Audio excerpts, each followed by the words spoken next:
Hello and welcome in. Please do not leave your luggage unattended on the station.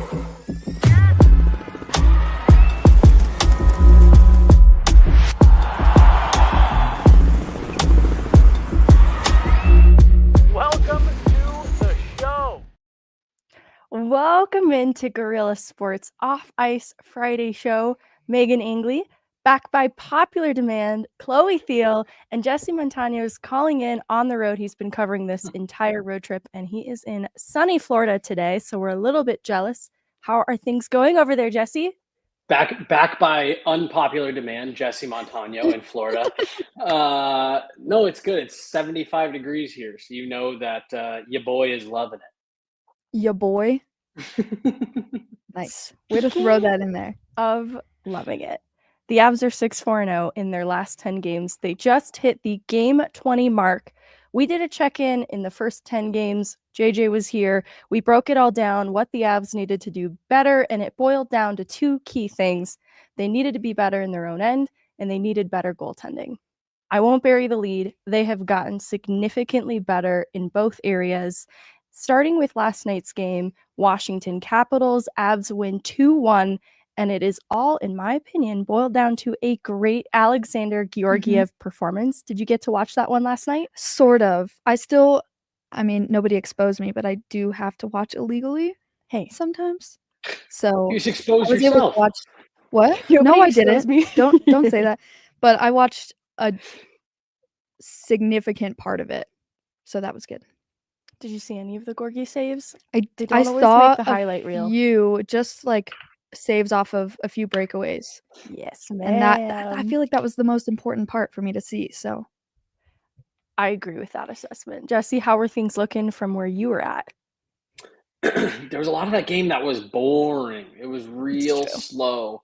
Not a lot going, but truthfully, I think mixing some of those in is good for a hockey team. You know, the be able to slow things down, kind of grind it out, fight through. I mean, Logan Thompson was fantastic last night, and Georgiev had to find a way to match that. I mean, Thompson made Megan. I think you and I texted back and forth on 3 separate occasions about like, okay, this is getting ridiculous, and Georgiev had to match that. Boring game, but I thought that was a good one to see the Avs pull through. I agree. I think the goalie matchup opposite each other was pretty compelling just based on the year Logan Thompson has had so far. And looking at the numbers for goaltenders, he is among some of the top goaltenders for this year. Georgiev, though, opposite him last night, 3.65 expected goals against, only 1 goal allowed. Couple of successful poke checks on breakaways, big save on Taylor Radish late, overall good rebound control too, which I think has been an area of weakness for Georgiev so far through this point. We've seen him attempt the poke check before unsuccessfully. There were a lot of things that he did well in this game, and I give a lot of credit to the Avs in that second period. They've had good second periods as of late. They held Washington to just 3 shots, but everything else in the 40 minutes around it wasn't very good. And I think it is Georgiev who brought them that win and playing excellent for the full 60. I said that I thought it was exciting because the goaltenders were playing so well. So just because it was a low scoring game, I still thought like I was kind of on the edge of my seat watching both of them play, and they played their hearts out. That's for sure. Well, I think that's a great point. I was going to say to that point, I talked to a couple folks in the press box last night as the game was unfolding, and like Washington did a really good job. You know, they do a good job against teams like the Avs of slowing it down. It's one forechecker. They kind of let you come to them. But to your point, Chloe, like for the Avs, like we saw Washington do that a week ago, and the difference was that the Avs were giving up. I mean, they gave up plenty of great A's last night as well, but you know they weren't getting the goaltending, they weren't getting the saves, they were giving up. So the score just kind of stretched out, and the Avs were never able to make anything of it. So from to your point, Chloe, like it did turn into a little bit of a chess match of you know who's going to kind of make the wrong move first, and so it definitely was. It had its own like bit of drama and excitement, even though the game did move a little bit slower in terms of the way the Capitals, you know, tried to make it flow. And I do love the drama. The drama of it all. And a lot of it was big saves from Logan Thompson because the scoring chances for finished 29-27 in favor of Washington, just a little bit of an edge there. High danger chances was 20-13 in favor of Washington. So that's where Georgiev comes up really big in this game and denying some of those grade A opportunities coming from Washington. But I recall some pretty athletic saves from Logan Thompson from Colorado's best in close. And Lehkonen was on the doorstep of some opportunities. Duran once again. So not my favorite game from the Avs in terms of the team playing in front of Georgiev, but still a lot of things they did well. To include another great Cale Makar game, in my opinion, his excellence on this road trip has been such a key factor in staying successful. You know, it's that stop and start head fake, body fake, not only against Lapierre in Washington, but Tyson Forster in Philly as well. He's just so impressive to watch. And I think that Miles Wood goal is made possible starting with a clean breakout. Miles Wood, great entry, great play though from Makar along the wall, the spinning move and that shot on net. Miles Wood in the right place at the right time helps to get them the winning goal. And I think that you look at Cale Makar and he's the conduit for a lot of the offense, especially on this road trip. Yeah, I mean, and we're going to talk about all of this, but, when the group got off to a slow start, 0-4, even though that you did have guys like Makar, McKinnon, who were playing well, who were putting up points, but like you needed those players to start taking over games in ways other than production. And Cale Makar has such an unbelievable ability to do that. They needed him, even with the bodies coming back. They needed him to start. Again, not that he was bad, but they needed him to start looking like he's looked here in these last handful of games. Right, I'm with you, Megan. I think he's driven a lot of these results. Chloe, what did you think about Cale Makar? I just love him. I just love him. No, I actually wrote down some stats for him, but I do, Jesse, I think about that a lot, how at the beginning of the season people were kind of asking like not really like what's wrong with him, but it was essentially that, and now he just has flipped the switch completely. And one of the biggest thing I wrote down was that Cale Makar has had 58 shots on goal this season, which I think McKinnon's at 70. And I just think that that's insane that he's putting up these numbers as a defenseman, and I am more blown away by him day after day after day. I don't want to And I love him. ruin the surprise. I'm sorry, Megan, but Chloe, that's an interesting. I hadn't looked at what his shot total was, so I didn't know. But hearing you say that, there's a comment in the chat right now, and I saw some stuff last night about Nathan McKinnon looks like he's trying to pass more than he's trying to shoot. And I think the opposite is true right now for Cale Makar. Like, I feel like Cale Makar is shooting, and again, I haven't dug into the numbers from this year versus seasons past, but I feel like he is getting opportunities to walk that blue line, play out high, and he is just firing pucks. Doesn't matter if they're getting through, if they're hitting bodies, if they're getting tipped, whatever. He's just putting pucks to the net, and I can't help but wonder. Again, I think Megan just brought up the Miles Wood goal. Like, that goes in because Cale puts a puck to the net, and I just can't help but wonder if that's something that was being told to him, if that was a focus of his this season. Of I just need to do better about getting pucks to the net. He's so good about getting pucks through traffic and not getting shots blocked. That's an interesting number, Chloe. Like I said, I hadn't looked into him, but that, to me, that lines up with the eye test. It feels like he's shooting more. And to your point, to be that close behind Nathan McKinnon, who is never afraid to shoot the puck, that adds up to me. Going back to the Washington game at home, and before that, the Lightning Avs game at home, I want to say Cale Makar specifically talked about some of the struggles to create and how he felt the defenseman can do more to help the forwards on the ice. And some of that was getting shots on net from the perimeter from out high, and then counting on the forwards to drive inner ice and collect some rebounds. And I think that's just execution of what he identified as a problem in an area that he could help. And I think it's a great shout out too, that this is a player that acts as an extra forward on the ice at many times as well, in addition to being such a steady defender, especially as of late. We'll break into how the team defensively has improved so far. I do think it's a great call out that Cale Makar is a pretty special player in acting as both a forward and a defenseman. I tweeted, I thought I was so funny, against Philly, where I'm gonna say he basically was on track to have a hat trick that night. Yes. And I tweeted out and I said, do you guys think that Cale Makar ever asked to be a forward too? And it got 1 like. So shout out to the one person that liked my tweet there. But it's true. It's just, I mean, watching him play, especially in that Philly game, is just unbelievable. Man, Chloe, you're right. That was a funny tweet. Thank you. Why didn't you like it, Jesse? Oh, I wasn't the one person? No, but you know No, you aren't. what is funny is, I mean, and we've talked about it for several years now, like, one, he is so good defensively. Like, that is something that I think gets undercut by people who don't watch him regularly, is that he is just as good in his own end as he is in the offensive zone. But he really is. Like, I almost kind of consider him a rover more so than I do a defenseman or anything like that. Like, he almost just kind of plays a different position than anybody else on the ice. And it's just, it's fun to watch when he's playing the way that he's playing right now.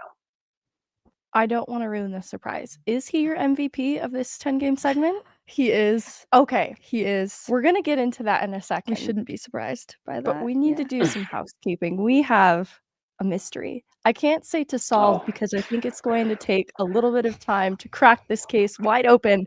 I have the answer, But so you know. I'm so excited. I want each of us to have some kind of theory, chat, weigh in as well. Mark, are you ready? We're going to review the evidence. The case of the missing big hat, last known whereabouts in Philadelphia. You know what I find really interesting about this? 3 people posed for this big hat photo. It is ordinarily been one person. I don't know what happened here, but there are 3 people who have seen this hat last. Right. And they're the 3 people we need to talk to. So we have 3 culprits. We have 3 culprits. Joel Kiviranta, Parker Kelly, and Casey Middlestat. Oh my God. Where were you the night the big hat went missing? But it gets deeper. It gets deeper than this, right? Because, all right, so they win in Philadelphia. They come over to Washington. Casey Middlestat is shown in a video handing off a hat to Miles Wood. And I actually might have jumped ahead. Before we get that, we get from the Avalanche Twitter account a photo of Miles Wood with the big hat drawn on. So we immediately know something drawing is because wrong. I didn't even know that this wasn't a real hat. Okay, Avsman popped off with this drawing. They color Seriously. matched the blue, which I think is really impressive. Phenomenal. And how did they do that? The quickness of which they So turned fast. this out. Yep. That's what gets you a little suspicious though, right? The quickness of it all. There was a they sense knew of that it knowing. was happening. There was a sense of knowing. And that's what So- leads me to Wow. sorry, Jesse. Wow. Well, I can be here to officially absolve the Avsmen. I was Yes. there when they were also being informed that the hat was missing. I witnessed it. Now, We need to get Avsmen into could that just be though, because what great was the actor. conversation? So They- here's the Go ahead. Sorry. Nope, go ahead. the video. This video takes place before this photo gets taken. The video of the handoff of Casey Middlestat to Miles Wood. Yeah, that one, Mark. Oh, Avsman already knew it was missing.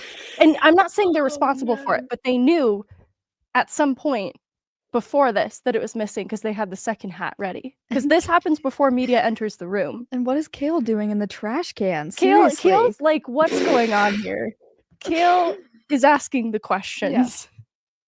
So, again, this sounds like I'm like hard going to bat for the Avsmen. I'm not necessarily, but I was standing next to the Avsmen outside the locker room when this took place.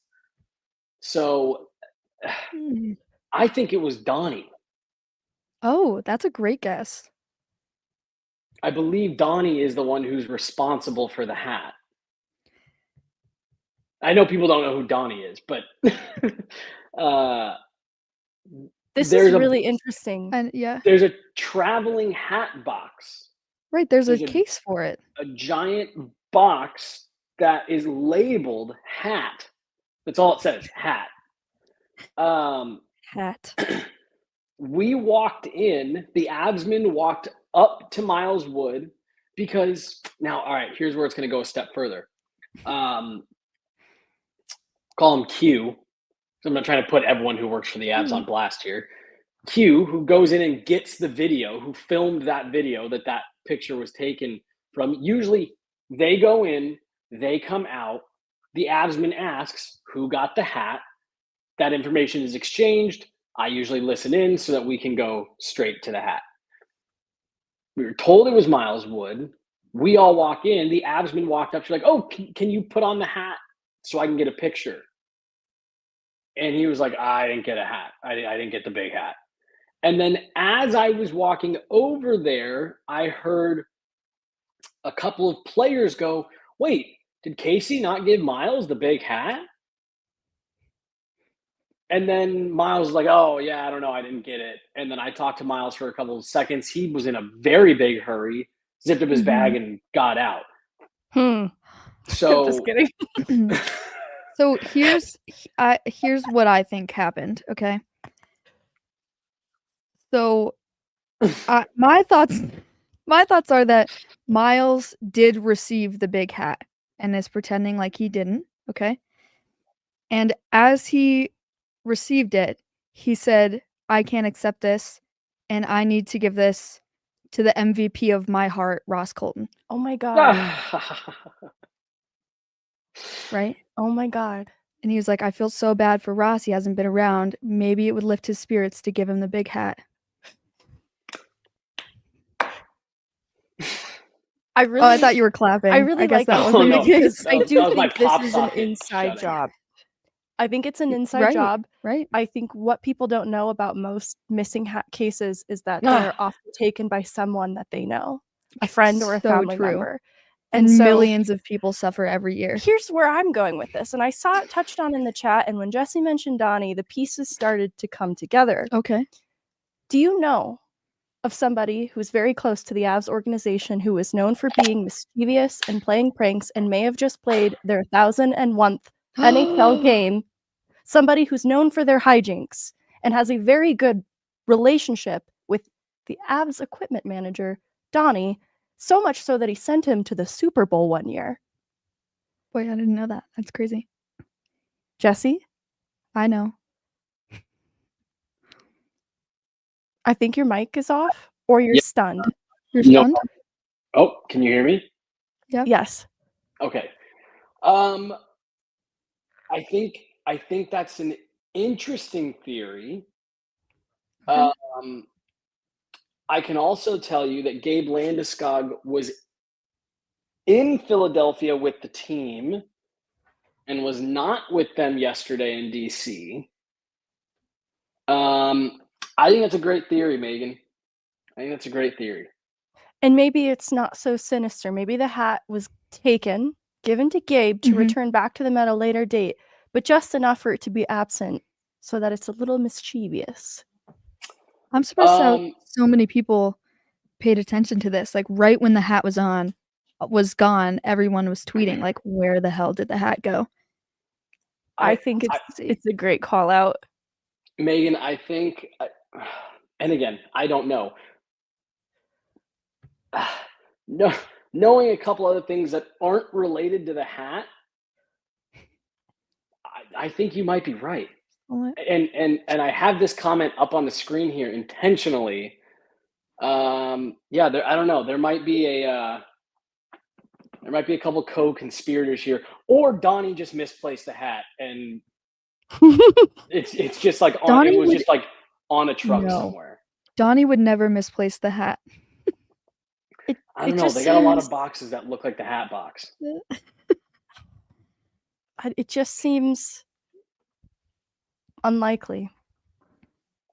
I'm just kidding. It's very likely that got misplaced. But I like Chloe's theory too that someone yeeted the hat and they hated it so much or wanted to give it to the love of their life. Right. But I could see that being a working theory too. I could see all of those. Every single one makes sense to me, and now I'm more confused than I was when we started. That's a lot to consider. I want everybody to take home what we've discussed here today, work on some theories, leave them in the comment section, Jesse's in Florida with the team on the road, so I think he'll Yeah. also be able to do some boots on the ground investigative journalism. Mhm. It's the number one story I'm pursuing here in Florida. I'll tell you that much right now. Wow. Our I- priorities are in check. That's for sure. I saw a comment, FU 2006, LeBron's tweet or update about Mhm. Gabe yesterday is in my miscellaneous Oh, notes. So I'll just read it out loud for people who may not have seen what Pierre LeBrun reported on Landeskog. He said, the update is that they just don't know. He wants to play. He still intends to come back. The initial timeline when he had the surgery was 12 to 16 months. Last week marked the 18th month timeline. He still hasn't resumed normal hockey activities. I don't have much new to add to this from what we've discussed, but I did want people to hear that update in case they were wondering what the latest from a national reporter was on Landeskog. I've done a little bit of asking around on this in the last week or so, and really a lot of it is what you just read there, Megan. What Pierre LeBrun said. The one other thing that I will add is I was told there is not a date necessarily, but like a rough time frame well after the new year, where it sounds like they've kind of got it earmarked of we're going to make a decision here or there, not necessarily on the rest of his career, but for viability of this season. That there is kind of going to be a point, like I said, several weeks after the new year, where Gabe, his staff of doctors, the team, things like that, will get together and say, is this year's regular season a viable option or is it not? So that the team can have a better understanding of what they can do with the money, should do with the money, have the ability to do whatever. But it definitely sounds like it's for all the rehab and all the work and all that, Gabe Landeskog just needs time. Just needs time to heal. This is a major surgery, something that no hockey player has come back to play in the NHL after a surgery like this, and there just needs to be time to heal it. And so, like I said, that is the one update that I do have for you guys, is that there's a rough time frame. Sounds like before the deadline, as to where they are going to make a decision. Is it possible for him to be back in this year's regular season, or are we still waiting a little bit longer, and that'll give the Avs a little bit more clarity on what they can do? As a fan, it disappointed me. To see that? Yeah. I don't know. I think it was just him, clearly stating they said it would probably take around 16 months and we're at 18. But I agree with you, Jesse. I think this has never happened before, and even though we're 2 months further than maybe everyone thought that he would be at this point, I don't think that really means anything for his recovery. I think it's the same. So here's the other thing I'm going to say, because I'm getting this a lot anytime we talk about Gabe Landeskog, anytime we see him on the ice. People saying they just need to move on. They need to be done. He needs to be done. I genuinely, I just don't understand that sentiment. Like, they need clarity. And again, they've got those decisions in place. They have a much better understanding of what is happening, where he's at, than what is being released, to the general public. So again, I just said they've already got a plan in place that they are going. And again, there probably is an internal date, not that I'm aware of, not that I was told, but I'm sure within the organization, with Gabe Landeskog, with his team, with the doctors, I'm sure they've got on this date, we are going to make a decision. And if the decision is no, then he's not coming back in the regular season, and we'll see if we can get him ready for playoffs. There's nothing that Gabe Landeskog is doing right now, in my opinion, that is, completely holding up this team and their ability to add pieces, do things like that. I think they've done a good job of navigating a unique situation. Yes, you can absolutely make the argument that in that first year after the cup final, after the cup win, that there was uncertainty that limited their options in terms of what they could add on the roster, what money they could spend, this, that, and the other. That is just not the case right now. They have a very good grasp of their money, where he's at, what the team can add, what they can do with the money. And I also just don't like Gabe Landeskog has earned the right to take as much time with this as he needs. I know people don't want to hear that, but there really is, and I'm not trying to call out Nix's in the chat here. This is a lot of people who have this sentiment. And like I said, it just doesn't make a lot of sense to me, because he's not hurting you. He's on LTIR, and they've got plans in place that if he's not going to be back, they're going to make use of that money on rentals and things like that, which is what they'd be doing anyway. So I get people's frustration. You want to see him back, but people need to let this thought go. It's not going to happen until Gabe Landeskog waves the white flag and says, I'm done. I cannot come back. I cannot get back to the NHL at this level. They are not going to give up on him. They're not going to move on. They're not going to name a new captain. They're not going to force him into retirement. They're not going to trade the contract. It's just not going to happen. So if people are waiting for that, you need to stop waiting for it, because it is going to be up to Gabe Landeskog to say, I'm done. I can't do it. And honestly, the one part of what Pierre LeBrun said that I thought was a little bit, I was like, oh, I hadn't really fully considered that, which is maybe a silly thing to say. But you look at what happened with Nick Backstrom this last year, where he worked all the way to come back. He got in a handful of games and was like, yeah, I can't do this. I think that is a more likely scenario than this right here, where the organization just needs to move on. They're not going to move on. They're not going to punt on Gabe Landeskog after 3 years. So if people think that either A, they're going to do that, or B, them doing that is suddenly going to make everything better and their money problems are going to go away, they're just not. So they're not going to bump him up to the front office tomorrow. They're not going to do anything like that unless Gabe Landeskog comes out and says, I'm done. I can't keep doing this. I can't come back from this. I want more options. The organization is not going to do it. So I just have to put that out there, because I think anytime we mention Gabe Landeskog, I get 10 comments just like this one. Is it time for them to move on? Is it time for the organization to cut bait? No, it's not. I think that's a good way to boil it down. To some people, this maybe doesn't even feel like new news. No Landeskog still feels the same as no Landeskog. But I think there's been a consistent sentiment that he still is making a plan to return to play at some point this year. The timeline for his return has been delayed. It's a little bit of a bummer. So we can shift gears to something a little more positive. Let me just real quick, Megan, and just really adding on to what you were saying there. I do still believe that is the plan. I believe the plan is for him to attempt to make a comeback. I don't believe right now. Look, I think it'd be crazy to think that Gabe Landeskog hasn't had the thought of, do I need to just retire? Do I need to call it quits? But my understanding is that right now they are still full steam ahead on, let's get Gabe back in the lineup this season. I think that's his plan. I think that's the hope. But I don't think he's considering retiring. But again, like I said, I'm sure the thought has crossed his mind. I think like the one question I have for both of you is, do you have a timeline? Like after a certain amount of time, would you be willing to say the organization probably needs to give this up now?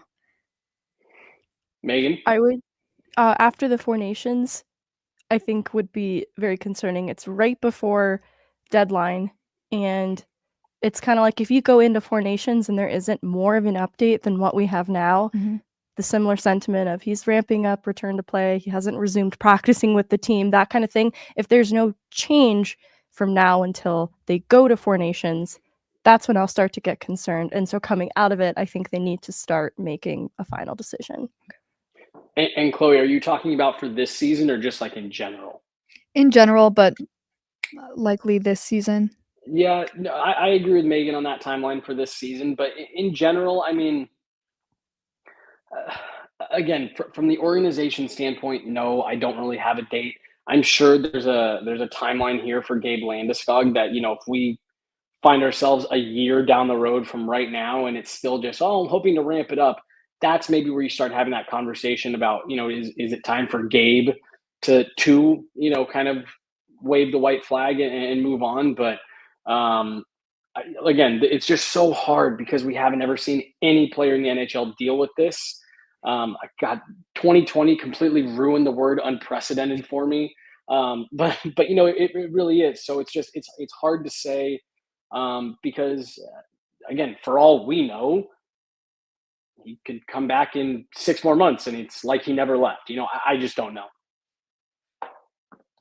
I trust too, Gabe's been sort of at the forefront of making those calls. I don't want to say quickly, but pretty firmly. When he needed to sit out the full season, he made that judgment call. He didn't, because the year before it had tried the return to play thing, red light, green light, yellow light thing. And so I think that he's in a place too where he wants to offer clarity as much as he can. And that's why I think if he had even considerations of retirement, we'd probably be hearing whispers of that.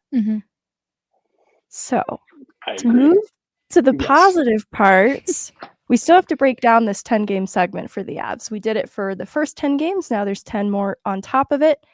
It's been a lot better. And I have an MVP from Chloe to talk about. We kind of talked about it a little bit, but let's get into your MVP of the last 10-game segment. My MVP is Cale Makar. No surprise. I kind of talked about the stats earlier, and I know we touched on this, so we don't have to go over this for a long time, but I do believe that he's their MVP from the last 10 games, and the stats I have are just 11 points in 10 games.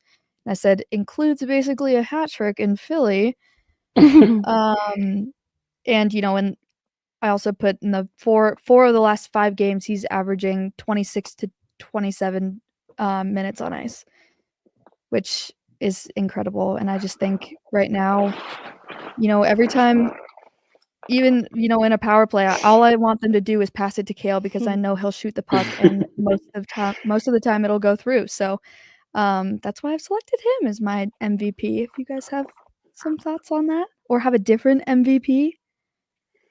I've got a different MVP. Who do you have, Megan? I didn't pick an MVP. I picked. Oh, wow. Wow. I picked areas of their game that have gotten better, which include a couple MVPs. I think this one's a little premature, but I've liked the steadiness of the Kovalenko-Kelly-Wood line since Wood's return from injury. I've really liked what he has done with that line. Very stingy defensively, aggressive on the forecheck, right place, right time positioning, net front presence from guys like Parker Kelly. Sometimes it's maybe a little bit Kovalenko. And they have not allowed very many scoring chances against. And the word steady is important here because with the return of new players, the rest of the lineup has seen some changes. The bottom of the T core has seen some changes. The top 6 has seen tweaks. Lehkonen and Rantanen swap. OC and Kiviranta on a line at times with Ivan. Sometimes Parker Kelly is spot shifting there. All that to say, it's kind of been the constant in these last couple games that they've played pretty well, and I've liked what they've done. I think it's the Avs' identity to a T. So that's kind of a low-key MVP. Goaltending. Alexander Georgiev. I'll get into that a little bit more by the numbers for each of these to include the defense, which I think kind of touches on where Cale Makar shines in particular because it has gotten significantly better. But Jesse has a singular MVP. I do. And FU 2006 in the chat is spot on. Maybe this is a cop-out. My MVP is Jared Bednar. Look, yeah. That is a cop out. I know this. I think the way that they have navigated the goaltending, the way that they have navigated players coming back into the lineup. I mean, even right down to, he pulls Calvin DeHaan out of the lineup and plugs in Oliver Shillington. When I asked him about it, he said, look, he had done a lot of the right things in practice. He'd done everything we asked him. He was getting better. He was paying attention to the details of his game. He brought up, this is a guy who missed a lot of time, but when we saw that we thought he was ready, we plugged him in. And I think Oliver Shillington turned in 2 of his best games with the Avs in these last 2 games here on the road. Jared Bednar hasn't been afraid to mix up the lines, especially in the top 6 with guys coming back in. He's thrown Val Nichushkin right back in, Arturi Lehkonen right back in, hasn't been afraid to change things, move things around. And I think given everything that this team has dealt with through the first 20 games, from the injuries to the bad goaltending, to all of it, I think Jared Bednar has navigated it extremely well. And the fact that, look, Brendan, the Avs head of PR, tweeted this out last night. I hadn't actually added up the numbers. They started 0-4 and have gone 11-5 since, with all of the turnover on this roster, with the 3 goalie rotation at one point, because you had guys that were struggling. For them to come out on this side of it, you have to look at the leadership, and that extends beyond the players on the ice. I think Jared Bednar is doing a great job in getting this group prepared. He's working with his staff to make sure that power play is working. They're making adjustments on the penalty kill. How much better has the penalty kill gotten in the last half dozen to 10 games or so? Jared Bednar is nimble with the lineup, and I think he deserves a lot of credit for the fact that they've been able to not only keep their head above water, but they're actually coming out of all of this stuff. You're going to be going into American Thanksgiving actually feeling pretty good about where you're at in the standings. And I think we all agreed after the first 10-game segment, we were just kind of breathing a sigh of relief for them to have come out with the result that they did. What I love most is the observable improvement in what they've done since then. At 5v5, they're the 4th best in scoring chances for, Corsi for percentage. It's a nice blend of possession events, and specifically scoring chances for and against factored into that number. In sheer scoring chances allowed against at 5v5, they're 27th in that they've allowed the 6th least of any team. Every team better than them has a game advantage in that window. So that's through these last 10 games. But for some other teams, it was only 9, except for LA, who was also at 10, which means they're probably even a little bit better in terms of not allowing very many scoring chances against. Money Puck has them as 4th fewest allowed in high danger chances against in total this season. So I wasn't able to filter it, but that's just the stark improvement from the first 10 games through now. They were 2nd in the league for D-zone giveaways. Now they're the 7th best in the right way. 86 high danger chances against, 13th in the league, good, versus 9th in the league the last time we checked in, worst. Think 23rd compared to now 13th in the league. That's significant improvement in just allowing fewer high danger chances, fewer turnovers in their own end. These were areas that we keyed in on the last time we did the check-in, that the team just needed to be better in their own end, better defensively. And I want to talk about the team defense first too, because when we get into the goaltending, there's obvious nuance that the team is just playing better in front of both Annunen and Georgiev. But I think there is credit due when we do get to the goaltending section to give to Georgiev, to give him credit for his own improvement by the numbers, which we'll break down in a couple of minutes. But I wanted to open the floor if there's any feedback on how the team has improved defensively. We had Evan Roal of the Denver Gazette on Tuesday to talk about the first 10-game segment and this next one, and he said the best area they've improved in has been defensively and goaltending. Is that how you pronounce Evan's last name? I think I said it a little weird then. I think it's Roal. But Okay. I added a little more W on the well, W. truthfully, I completely believed you. I was like, oh my God, I've been wrong this whole time. All right. It came out a little funny, and now you drew attention to it. No. Well, because I was Now we're going to have to talk about this for 20 minutes. I was like, great, I've said it wrong a billion times. So I asked 2 different guys. I asked Sam Malinsky and Mikko Rantanen last night in the locker room about when the goaltenders are playing, like Georgiev did last night, and I actually thought Annunen was really good in Philadelphia as well. I said, does that give you guys more confidence to play the way that you want to play, knowing that they're back there having that type of game? And Sam Malinsky, made the comment of like, well, we never want to play different based on how our goalies are playing. But he did say like, yeah,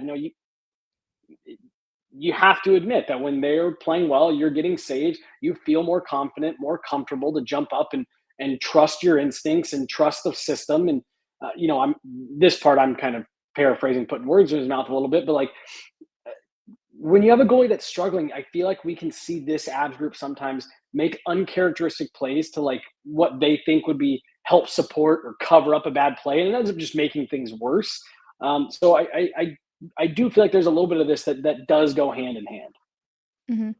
I was going to say, I think I agree with both of you. I think also going into last night, there was a little bit more pressure for Georgiev to play well, considering he just came back from injury, and the playing Washington before was a bit of a rough game. So I think going into tonight, I think he handled, or to yesterday, he handled the pressure very, very well, which is something you wouldn't normally say for him. But I think he was incredible last night, and I do think it was shown. Maybe the third period was a little bit different. That's kind of when it started to get exciting, but it was consistent throughout the entire game, and I thought he played very, very well.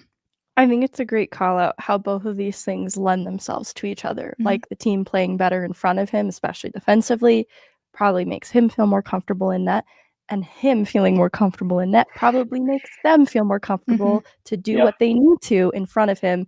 To Jesse's point, I think that especially when goals were hard to come by, they would cheat offense and it would lead to odd man rushes the other way. And I think that would expose Georgiev or Anunen on the other end of things. And it was mistakes like those that I think were costing them in their own end big time. Mhm. Well, and it's a great point, Megan. Like everyone's had a coworker before, in past jobs, things like that. It's like, oh yeah, you can't leave so and so to close the store by themselves because Who are you they won't talking count. about right now? I feel like you're calling somebody out. Do we have a store that you have to close at night? We have Merch a coming studio. soon. Yeah, merch shop coming soon. Well, but I was gonna say, like, you don't trust it. Like, oh man, that person they won't count the drawer right. They won't, lock up the merch right or whatever. And so, you come in later, and so things don't get done in the morning. And so you have to, like, when you don't trust someone to do their job, you have to compensate for it, and it takes away from a different part of your job, right? But when you say, oh no, I know that Chloe's going to be there to lock up, she's going to count the drawer right, she's going to get the deposit done right, everything's going to be locked up, all the lights are going to be off, cool, I can come in the morning, get done everything that I need, make sure that the store is running, and then I can go home. Like, when you have that confidence in each other, regardless of what it is, defense to goalie, or like I said, coworkers at the mall, it makes a big difference just having that trust. And I do think it is a funny, not catch-22. What's the positive version of a catch-22? Where it's like, yeah, he plays well, which makes them play well. When he doesn't play well, they get nervous and they don't play well. And it just like it all feeds each other. And so, yeah, there's usually a reason that all that stuff goes hand in hand. There's also usually a reason why the winner of the Jack Adams is just the team whose goalie played the best. Somebody pointed this out in the chat too, and just said Georgie deserved that big hat yesterday, and I agree, and the players said that too. I think Mikko and Malinsky both said Georgie played so well, and I don't really understand why Miles got the big hat and not Georgie. Maybe. Game winner. No, this is mean. Yeah, but game winner? Maybe. I mean, he was just he redirected Cale Makar's shot. Let's not get carried away. But That's what I think was gonna Georgiev. say. I think there's a belief that Georgiev will be in a position to win the big hat, perhaps more than Miles would. Will have an opportunity to. Have you noticed nobody has gotten it twice? I feel like they're trying to do that. Are they trying to do that on purpose? I don't think so, but I honestly assumed that Cale was going to get it in Philly because I thought he was outstanding. Yeah. Same. Wait, who But got we it? walked in. Middlestat. Casey. Middlestat. Yeah. Who again scored the game winner, which ended up being a very important goal. I think Casey's been really good all season. So also I don't have a problem with it or anything like that, but it does feel a little bit like they're trying to like not double up on who's gotten it. So the Georgie will get it eventually theory, I think, is a good one, Megan. There's a lot going on with this hat that I just don't understand. The hat is not to be understood, Chloe. The hat is just It's not. All right. We'll talk about the power play. Vaguely Sober said Casey has won it twice. The plot thickens. Maybe Casey did. He just became prime suspect too. He's like, I'm sick of this big hat. I can't win it a third time if it goes missing. Or I don't think Casey has won it taken twice. over, and he's won it twice, and now he doesn't want anybody else to win it. So he took stole it. Home. He loves it so much. I'm not sure. I don't think. Well, I'm gonna check my big your hat thread. Yeah. That's a great idea. All right, we can talk about the power play because it's been a topic of discussion because it has taken a little bit of a step back in November. It's still a very good power play, but through the first 10 games, it was third best in the league, 12 goals in 10 games, 1 shorthanded goal against. Cale. In the second 10 games, 10th best power play, 8 goals, no shorthanded goals allowed, which I think is an improvement. Amazing. So yeah, obviously 10th, third from 10th, like that's a step back in some ways. I think we can talk about too some of the differences maybe we'd like to see there, or if the clip at which they were producing in the first 10 games was a little bit unrealistic or unsustainable. But Druin and Lehkonen switched spots in the bumper. That's kind of been the latest change. I felt like Lehkonen was getting pucks from McKinnon in that spot, but his shot selection wasn't giving what Drouin has brought there before. I think that Drouin has a little more finish there. I like Lecky as the net front guy, so I still like him on a PP1 in some version someday. I just think for the bumper spot specifically, I liked what Drouin brought there, and I want to see some more of that change and maybe then reevaluate how I feel about the power play. But ultimately, this has been one of the areas that's taken a step back in the second 10-game segment that I'm not too worried about. Well, I think your point, Megan, about like what was happening there in the first 10 games, you probably had to step back and go, okay, this will come back down to earth at some point. And to me, that's been a little bit more of what it has. What it's done has just been, kind of settling into the mean. I still think it's a dangerous power play, and I like now that they've got options. Like, it almost kind of felt like, God, if this top power play unit doesn't score, we're screwed in the first 10 games. And now it's like, you got some options. We can change things up. We can roll that second unit. You can move Val up to the top unit, whatever it is. So this is one that, like you said, technically, yes, it has been a step back, but I'm not concerned about it. I agree. I'm not worried at all. I think they're creating a lot of chances for themselves, and it looks really good. I do agree with some of the comments. I think we should probably see Val up there at some point, just because he's so hungry right now. It feels like, and I think that would be a great spot for him. But yeah, I'm not worried about this at all. I think maybe it'll get a little better than it has been now, and they're gonna find the in between of, what did you say, 3 and 11, 3rd and 11. But for now, it doesn't concern me at all. I like the idea of moving Val up too. I think that they didn't want to take away from guys who've been working all year in that way, especially Casey Middlestat, who's been the net front guy that they've turned to. But I could see Casey being better suited in a half wall position on PP2, or the net front guy on PP2 if Lehkonen isn't there, or the bumper guy on PP2 if Lehkonen isn't there. I do want to keep room for that being a possibility. And honestly, they've done this before where Val is not the net front guy on PP1 at some point and then returns there later. So I don't mind them giving it a couple of different looks. I'd like to see, at least with the Drouin change, if we feel more comfortable with that, because it can be a pretty dangerous second unit if it does have some iteration of Lehkonen, Natushkin, or Middlestat. Not that I'm looking to demote him specifically. Where was Roscoe when he was playing? Bumper. So he's doing so good. I think that's a big call out too, is that he was him on the power play was huge because he was scoring so much. And now that you're missing such a key aspect from the power play, then it's gonna look a little worse. Well, so that's a bad way to put it, but no, it's not, because I'm kind of unpacking both the things that you guys just said. And like, was Ross just more willing to shoot it? Like, I feel like you've got guys now, and I'm not saying this is a bad thing necessarily, but like Jonathan Drouin, he looks to distribute that puck from the bumper spot. Casey Middlestat, so good in tight spaces, moving those pucks around. Lehkonen, I think, is kind of like Ross, where he'll just shoot it. But I felt like every time that puck went into the bumper when Ross Colton was playing there, it was going on net. Right. So I do think that's an interesting thing to point out that I hadn't really thought about. I think Ross's shot has more power behind it than Lehkonen's. I think that's what made it maybe a little bit more dangerous. And to Lehkonen's credit, he's only just rejoined in that way. So I think he'll take a little bit of time to warm up too. But that's what I think made Ross so good in the middle. Put Cale up there. Put Cale all over. Actually, just clone Cale and put him in every spot, including in net. Just kidding. For the PK, this is a pleasant surprise, but maybe not a surprise because Parker Kelly told us that the penalty kill was better than the numbers let on, and he was correct. Through the first 10 games, 25th in the league, 8 goals against, 0 shorthanded goals for.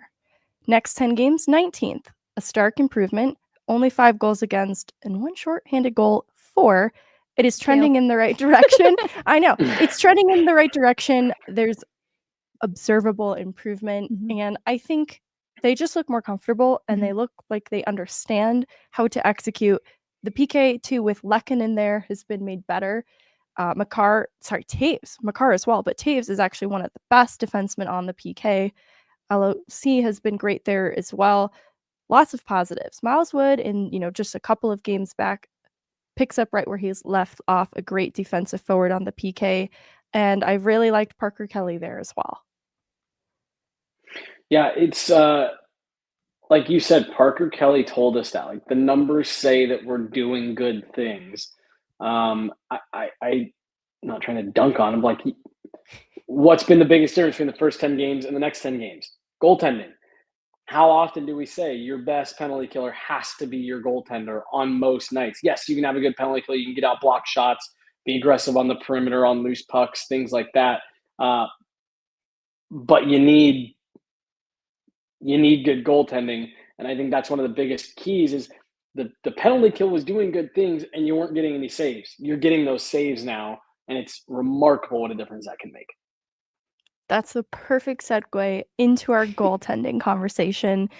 Everything else before this was except for special teams was evaluated 5v5, but I evaluated goaltending in all situations, and I used money puck and natural stat trick, and the money puck is through the whole of the season. The natural stat trick is specifically within the last 10 games.